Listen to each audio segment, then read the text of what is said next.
Welcome back. You're watching World Insight with me, Tian Wei. The program is coming to you Monday to Friday on CGTN.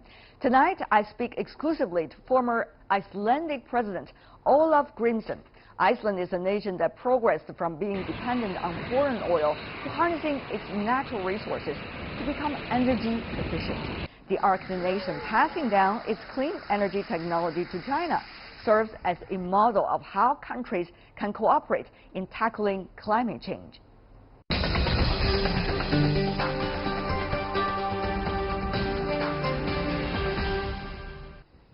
And I'm glad to be joined by the former president of Iceland, from Iceland right now, Olafur Grimsson.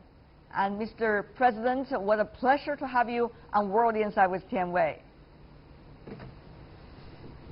Well, thank you very much for the invitation. It's also a great pleasure for me to be able to talk about our extensive cooperation with China. Terrific. Let's start about the geothermal cooperation that you have managed over the years to establish with China. That's quite a big price tag, one would say, $15 million US. But the question is whether a project based and designed from Iceland will be really eligible to China, with a huge population and certainly urban intensity.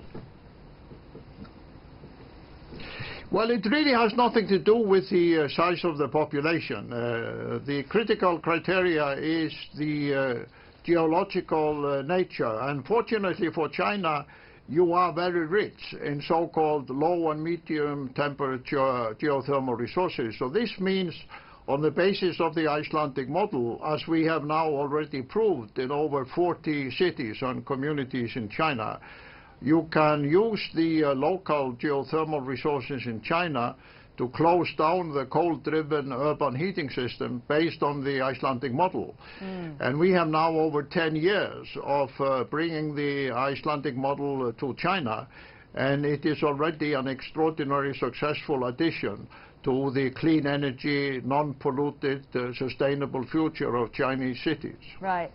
Climate change issue is something that China and Iceland can work on together. However, many say that issue has been losing steam because of the U.S. withdrawal. What do you make of it, Mr. President? I know you work very hard throughout the decades on that cause. Well, I have been working for decades on the climate issue, and some years ago I founded the Arctic Circle, which is the largest annual international gathering on the Arctic. Takes place here in Iceland every October. And the Arctic is, as you know, the front line of climate change. And despite the decision by the new American administration, the global cooperation on the climate is growing in a very strong way. And there, I think China has shown extraordinary leadership in recent years, both in terms of your clean energy transformation in solar, wind, electric cars, as well as the geothermal projects we mentioned before. So although Washington has withdrawn, both European countries, Asian countries led by China and others, including also most of the big cities in the world and major corporations, have now realized that we have to cooperate very strongly in this area. But Mr. President, many around the world would say that is very unfair, because one country can just withdraw and therefore not responsible at all for its actions, and the actions it conducted earlier throughout the Industrial Revolution. Many wonder what kind of precedence is that setting for international mechanism, not only climate change, but also many other issues. Well, the fact of the matter is that the United States is a complicated country, and you have many states within the Union, including California, for example, which will host next month a very impressive climate meeting. You have multitude of cities in the United States, as many of the big companies like Google, Walmart, and many others, Apple and others, who have decided to adhere to the climate Paris Agreement.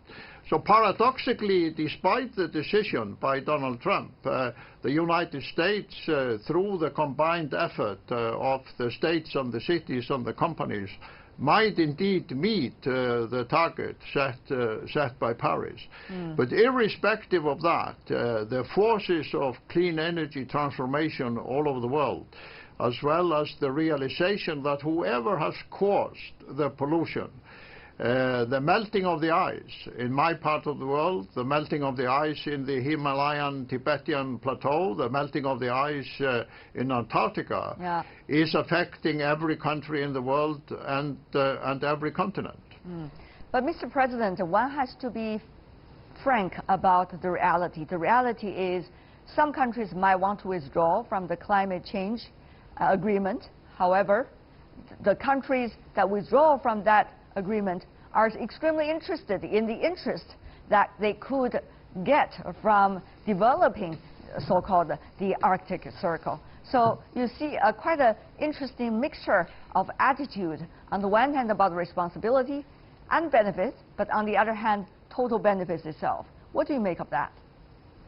Well, fortunately, the world is not as simple as that. For example, if you take the Arctic cooperation, despite the conflicts between Russia and the United States in various other parts of the world, including Ukraine, Syria, and other areas, within the Arctic in recent years, the United States and Russia have, together with us, the other Arctic state, cooperated very constructively. You're also seeing China, Japan, Korea, Singapore, India, the leading Asian powers coming into the Arctic cooperation in a very strong way.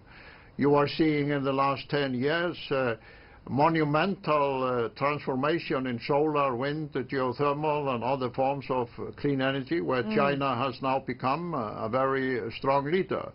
So even if some political leaders decide to turn against an international agreement, we fortunately live in a world where individual states and cities and companies can continue responsible actions and policies despite the political leadership. That is why the governor of California, together with other American partners, will in a few weeks' time host a very important climate summit in California.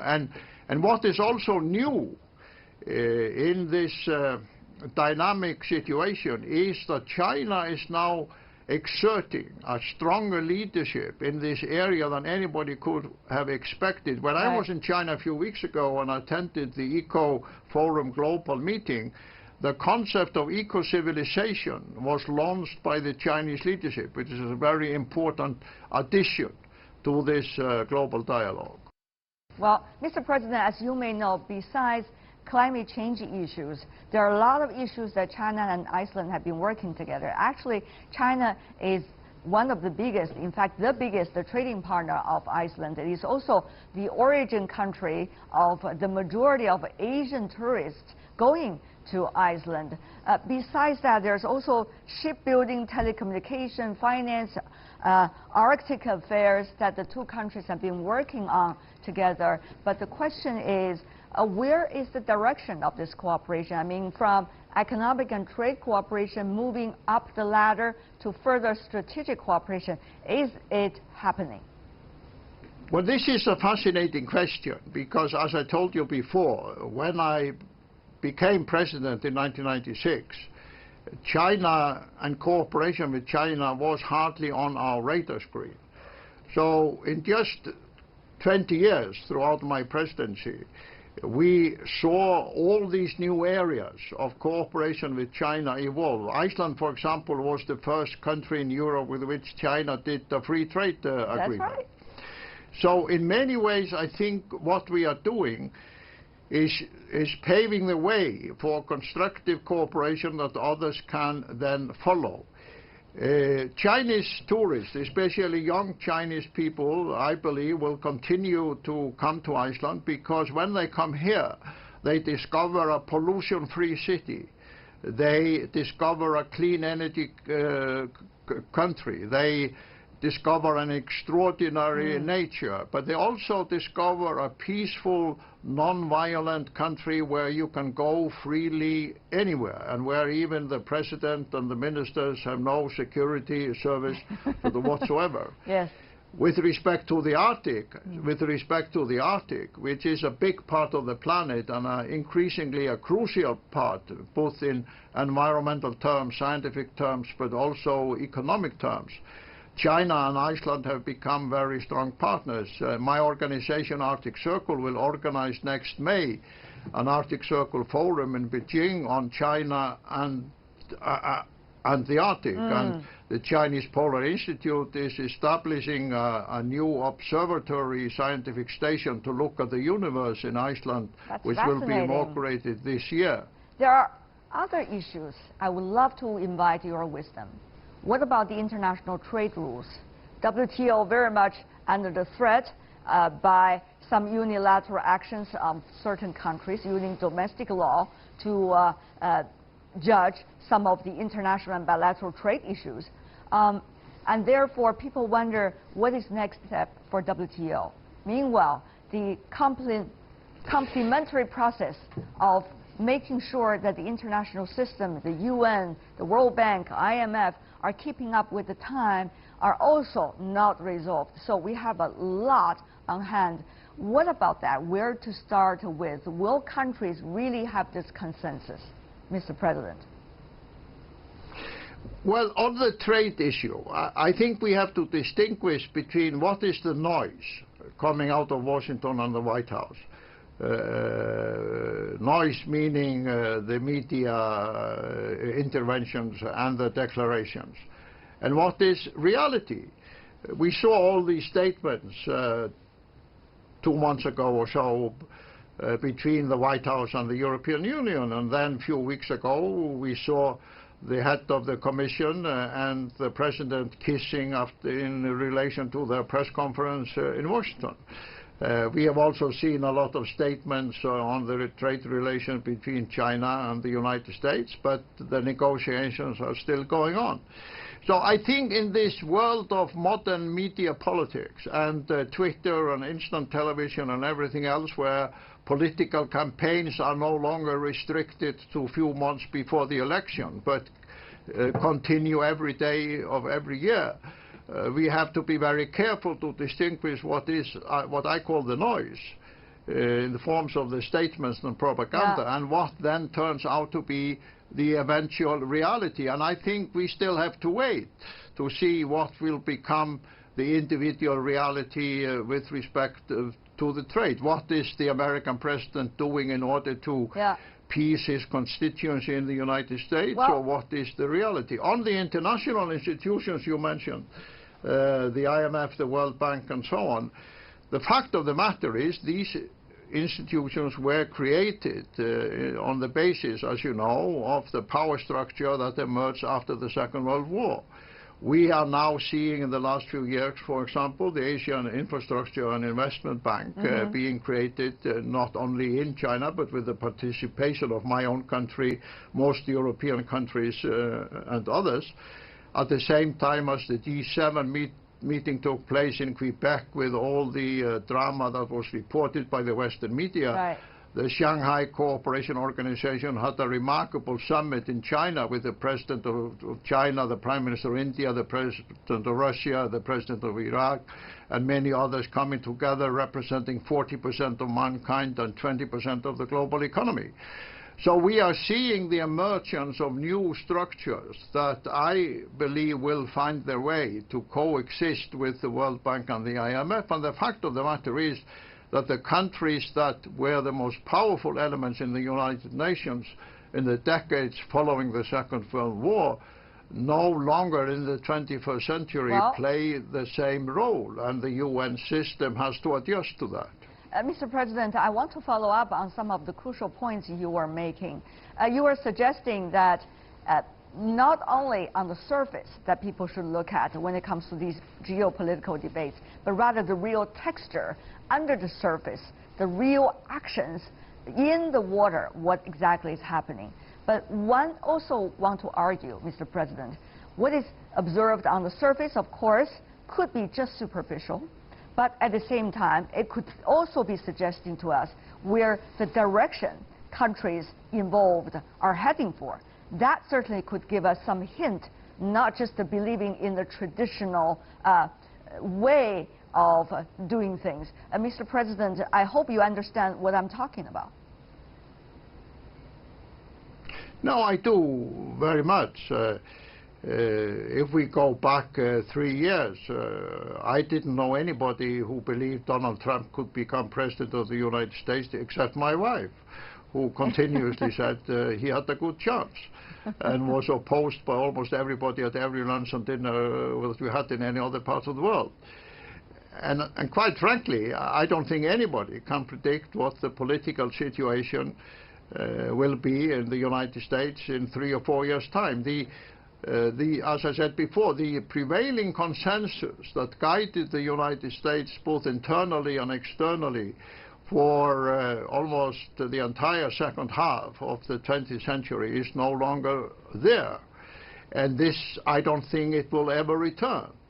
So the rest of us in Europe, in Asia and elsewhere will have to find a new way to deal with the world, in cooperation also with countries in Africa and Latin America. And that is why I find the contrast between the G7 summit in Quebec and the Shanghai Cooperation Organization summit in China so revealing in terms of this transformation that is taking place in the world. Mr. President, before we go, one final and brief question for you. Are we going to take a long time to make that turn, which you have been suggesting, as the world is changing, in order to let the international system to catch up? Or we are already, Mr. President, at that critical juncture and things are likely to happen and happen fast, Mr. President? Well, I think they will happen fast, and I, being an optimist, believe they will move in a constructive way. If we look at what has happened in the relationship between my country and China in the last 10 years, if we look at the different position that China has now in multiple areas in the world, if we look at the progress that has been made in clean energy in the last 10 years, if we look at the transformation that information technology and the internet has brought about, if we look at the transformation in medical science, we see in all these areas extraordinary capability of people, communities, and nations. And I would not have stayed president for 20 years if I was not an optimist. And I think if my presidency was a success, it was also because I did not let the noise disturb my determination to let action produce real constructive changes, both for my country and the rest of the world. Thank you very much, Mr. President. With that words of wisdom, we are wrapping up today's conversation with you. Really appreciate Mr. President coming from Iceland, the former President of Iceland, Olafur Grimsson. Thank you, sir, for being with us. All the best to you. Thank you.